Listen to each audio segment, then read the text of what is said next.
Is Ajaba, and today manze comrade, I want to help you save money. I want you to have utensils in your kitchen but sitaki utumie pesa yako. Sawa? So ukienda kwa jikoni yako right now and you find out that hauna chopping board. Thank you. Let me tell you where to get them. Ingia kwa matatu sahi. Okay. Enda kwa matri. If hizi matri wako na inaitwaje, sambaza. Yes. Unajua sambaza nini kwanza? Najua. I know. You know what a sambaza is? Lakini Chunky, have you ever done this? Unataka kuniambia uliiba ile sambaza? Yes, sasa hiyo sambaza si mimi, lakini mimi naelezea comrade kitu anaweza fanya. So if you don't know what a sambaza is, ukiingia kwa hizi matri ndogo, in between the seats, there's this cupboard wanakuwekea hapo ati msee akae so that they can add an extra seat. Bro, chukua hiyo kitu bana. Go and use it as a chopping board in your house. I'm telling you, you don't need to use money to mengia sijui kafo, mengia wapi kwenda kubai chopping board. Umeenda kutafuta na wholesalers huko Kamkunji kununua chopping board. No. The chopping board is right there in the matatu. Kwanza wasiwajuju, unajua ngoja. Wasiwajuju wanakiona sambaza. Sawa? Wasi wanatoka hizo size za Thika. Sambaza yuko. Wasi wa Islando, Kayole, Kariobangi. Hizo matri zote zuko na sambaza.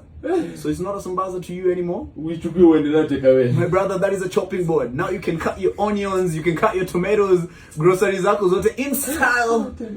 Hata demu yako atacha kujaa. She can now cook in your house vizuri because uko na chopping board, my brother. Master tembea hapo bana. Lakini story yangu pia inakuwa kitu crazy master. Peleke na Rien. Sasa hii kuna anti-monkey belt. What is that, bro? So wale watu wenye wamelemewa kuacha kunyonga. Kuna a device yenye ukienda ukilala, umeita besti yako na mwambia, bro, kuja unifunge hii belt hapa. Unaona hapa? Unajifunga hapa, ni kama unaomba. Yeah. Unafungwa hapo, alafu unafungwa pia kwa shingo. Kaingo. I have so many questions. Inaenda kwa shingo, alafu inaingia kwa, alafu road besti yako anatoka na key. So comrade, kama unajua uko na besti yako mwenye haezi acha kunyonga kila siku, anamaliza rinis yenu.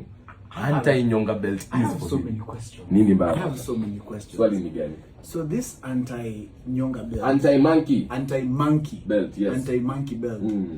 First of all, kwa nini kufungua mkono naelewa.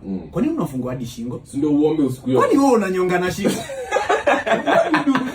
Hapana, ukienda kufikiria kunyonga, unabaki hapo ukibie. No, what does the shingo have to do with kunyonga nini? Kupigele unajua jamaa anaweza weka hivi alafu anyonge na mkono zote. Usipofunga huko kwa shingo, there's no way. Unaona kwa shingo sasa hakuna venye anaweza songa. You know, I literally knew that kunyonga iko na stingo moja pekee. Kumbe wanaweza kama zote teknolojia.